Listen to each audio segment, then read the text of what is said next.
le sujet, c'est bien évidemment la mobilisation des uns et des autres sur ce qui s'appelle la protection du ciel ukrainien. Et ce que l'on voit et ce que montrent vos images ce soir, c'est que quelles que soient nos initiatives en matière de recherche de paix, il faut condamner ce que fait la Russie, puisque les images que vous montrez démontrent que la Russie ne cherche pas la paix, puisque toutes les nuits, je dis bien toutes les nuits, vous avez des drones, vous avez des missiles qui ont pour objectif de détruire. Ça a été de façon très importante les infrastructures énergétiques. Mais Madame la Ministre, condamner c'est bien, mais évidemment pour aider les gens, il faudrait un peu plus que condamner. Ça paraît anormal, que l'OTAN, qui est l'alliance la plus puissante de toute l'histoire, du monde et de toute l'histoire, n'arrive pas à protéger une ville comme Odessa et Zaporizhzhia. Mais Monsieur Rochebin, nous faisons plus que condamner. Au quotidien, que faisons-nous? Regardez l'aide européenne. Et je l'ai rappelé, très généreuse, mais là, pour parler de ça. Regardez très concrètement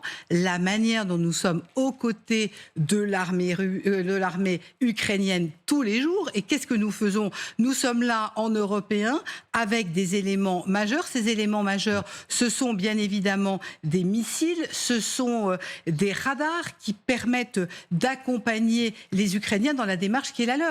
Et donc, concrètement, on a deux actions. On a d'un côté aider l'Ukraine à se défendre et de l'autre côté obtenir que la Russie, c'était le sens de la coalition des volontaires encore aujourd'hui, que la Russie accepte un cessez-le-feu.